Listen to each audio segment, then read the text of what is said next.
Well, hello, welcome again to our reading of the Greek New Testament. I'm reading the Epistle to the Hebrews, chapter 9, and I was up to verse 11. Christos de paragenomenos archieros ton genomenon agathon diates medzonos kai telai ateras skenes ou kairapoietu tutestin ut tautes tes ktisios udi dihaimatos tragon kai moskon dia de tu idiou haimatos eselten hapax est ta hagia ionion lutrosin huramenos. So long sentence there. So Christ, well, perhaps having appeared for the paragenomenos as a high priest of the good things which had happened, literally. So we get an aorist participle here from ginomai. Of the good things that have happened on account of the greater and more perfect, and we get a comparative there with the teros ending, greater and more perfect skene tabernacle, not kairopoietu, not made with hands. Now this is a two-termination adjective, hence it ends in "u", even though it's agreeing with a feminine noun. It's a two-termination because it's a compound. You get care, hand, and the poio, to make. And then we get this explanatory clause here, that is not, or really clause, so that is not of this creation.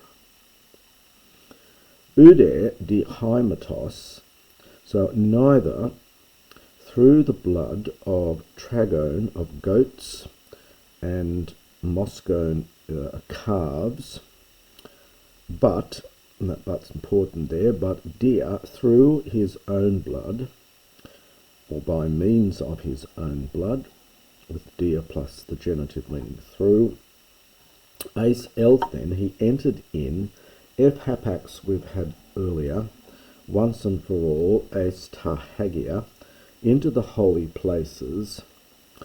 Now we get the middle aorist participle from heurisco, which has a range of meanings. It could be just having found, but it's got the sense of inventing, contriving, but not in a negative sense, having worked out, an ionion, an eternal lutrosin as redemption.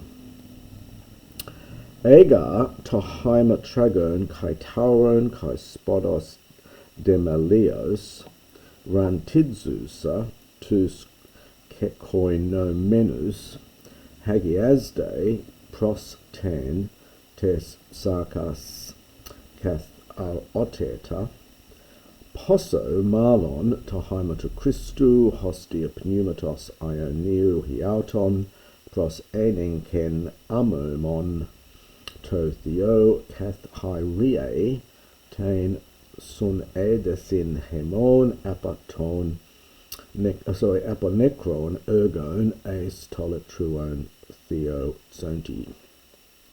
So another long sentence here. For if the blood tohaima of tragon, of goats, and of bulls, and the ash of a heifer, presumably here the heifer's been immolated and they use the ash. And now spodos is a second declension feminine noun.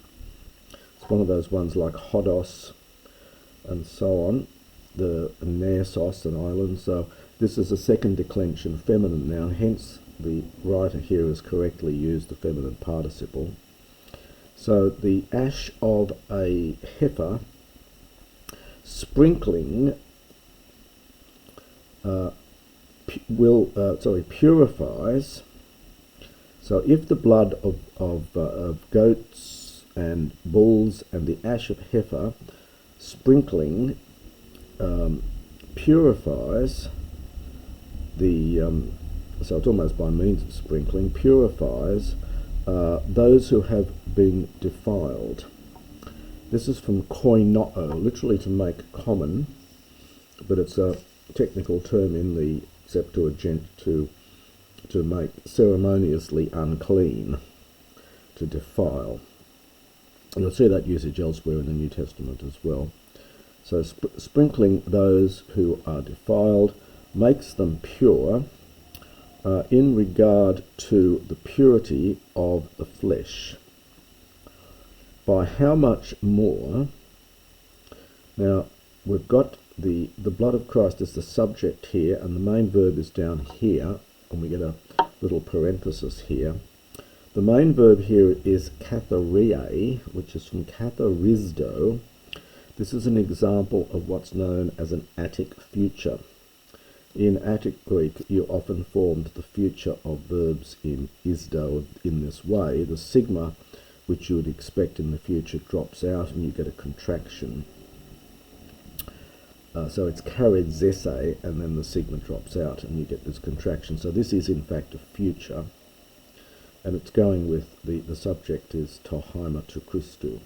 So by how much more, I'll just take the will out of this, will the blood of Christ, who offered, prosenenken from prospero, offered himself blameless, it's again two termination adjective with alpha privative plus this mome root of blame. So offered himself blameless to God through, well, an eternal spirit. Again, you've got to look at the commentaries on this. So through the eternal spirit or through an eternal spirit. By how much more will it purify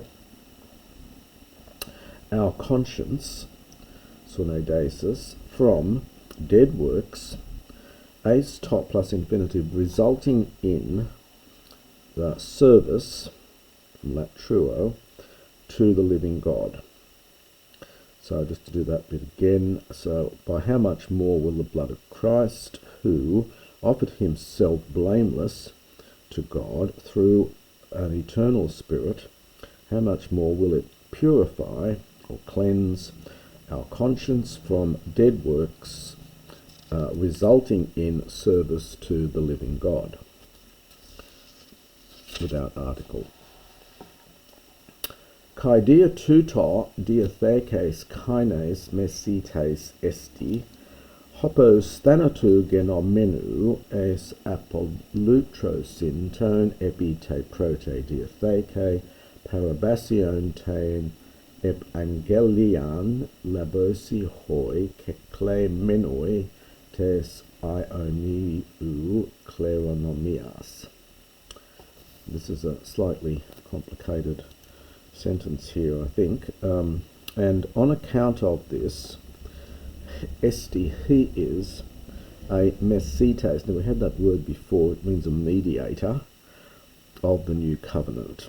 And it's made from that mesos in the middle, and the it, or the it, comes from the root of the verb ami ibo, to go. So one who goes into the middle, hence mediates. So he is a mediator of this new covenant for this reason.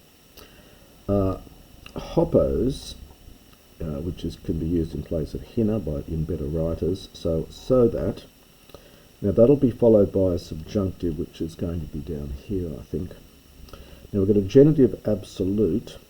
So when a death occurs,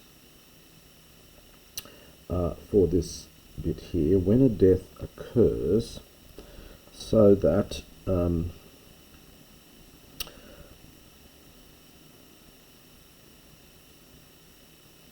resulting in, so when a death occurs, resulting in the redemption from the transgressions against the first law. So the tone goes with the parabasion, from parabasis, transgression, which is just a Latin form of the Greek. It's from parabino. So that when a death occurs, resulting in the apolutrosis, the redemption from the sins against the first law. Now the subject here is hoi kekle menoi, those being called so that those being called might have tain evangelion, the promise of the eternal inheritance. A little bit of a jigsaw puzzle with the word order there. We've got genitive absolute as well. So just to quickly redo that, and for this reason, he is the mediator of the new covenant, so that when a death occurs resulting in the redemption from transgressions against the first covenant, those who are called might receive the promise of the eternal inheritance. Hopu Ga, now this next little bit is very confusing because the writer here is playing a little game with the language. Diatheke we've translated as covenant, and we've thought it's been talked about in terms of the old covenant and the new covenant and so on. But the word diatheke also means in Greek a will, as in a will and testament. And so the author here is almost playing on the two meanings. And so when we have diatheke here, it must be referring to a will in the context.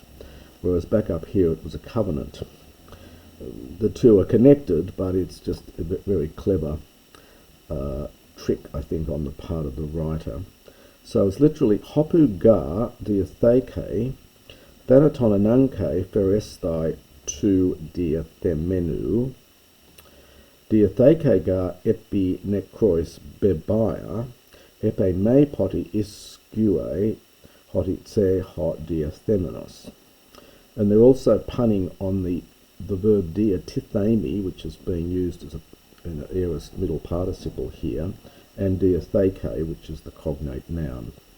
So anyway, for wherever there is understood a will, and this is referring to a will and testament this time, wherever there is a will, there is necessity, there is need for the death of the one who has written the will, the one who has drawn it up. Pherestai, this is a funny use of the infinitive here. It must mean something to follow, to happen as well. So for wherever there is a will, there is need for the death of the one who has drawn it up, pherestai, well, to come also, to follow along with it. For a will is bebaia. A will is, if you like, takes effect is the sense of it. Bebaia is secure, strong. Here it's got the sense of, for a will takes effect for the dead. And then we get epe, sense, or perhaps almost but here. But not yet does it have any strength. That is, but it no longer has power when the one who drew it up, diathemenos, say, is alive. Hothen udi he prote choris hymatus en kekainistai. Now this is from enkaino. This is a perfect passive here, with the sense of inaugurated, or it's made new, so inaugurated I think is the usual translation. Hothen, from whence, nor was the first, understand, covenant, the first diatheke, was it inaugurated, choris hymatos, without blood. And then we get an explanatory ga, so we get lele thesas ga passes entoles kataton nomon hupa mo usios panti to lao labone to haima to moskone, and then in brackets kai to tragone metahudatos kai eriu kokinu kai hosopu auto te top biblion kai panta ton laon erantisen legon tuto to haima tes diathekes hes en etela to pros hem humas hothios. So we get a genitive absolute here from it's an aorist passive participle from Lalliot. So when the first commandment had been spoken by Moses to all the people, katatonomon, according to the law, and now the subject of the participle here must be Moses, he having taken the blood of moskone, of calves, then in brackets, and also of goats, meta hudatos, along with water, and kokinos it's a reddish colour. We get the word cochineal from this. Kokinos, it means red, perhaps scarlet, it's often translated, and erion is wool. So with water and scarlet wool and hyssop, that simply, I think, means just a branch that's used to, you dip the branch in and spray it at things. So, and with hyssop, the main verb is here. This is from Ran Tisdo, meaning to sprinkle. He sprinkled the book itself and all the people, saying, "This is the blood of the covenant which God has commanded to you." And the quotation here is from Exodus 24. Kai ten skene dekai panta ta skue tes liturgias to haimati homoios erantisen. And he sprinkled the tabernacle and all the vessels. I think the ta skue, it's a neuter third declension now, skuos, connected with that verb's paraskuasdo, to prepare, and so on. So it's often translated as vessels. All the vessels of service, because we get our word liturgy from this. This is religious service. So he sprinkled all of that, likewise, in like manner, with the blood. Kai skedon en haimati panta katharisdatai kataton nomon, kai choris haimatekusias uginatai aphesis. Now, skedon has a range of meanings. Here, I think it's just almost. And the subject must be panta, I think. All things, and then it's a neuter plural singular verb. This is passive. So it's almost everything is purified by blood, according to the law, and there is no forgiveness, aphesis, choris, without haimatekusias, the shedding of blood. This is made up from that haimat root, and then there's ek, and then there's the ku for keo, so the pouring out of blood. The word first appears here in Greek, but it is taken up by Christian writers later on. But this is the first time in Greek the word appears. It just simply means the shedding of blood. So this last bit here. So almost all things, almost everything is purified by blood according to the law, and there is no forgiveness without the shedding of blood.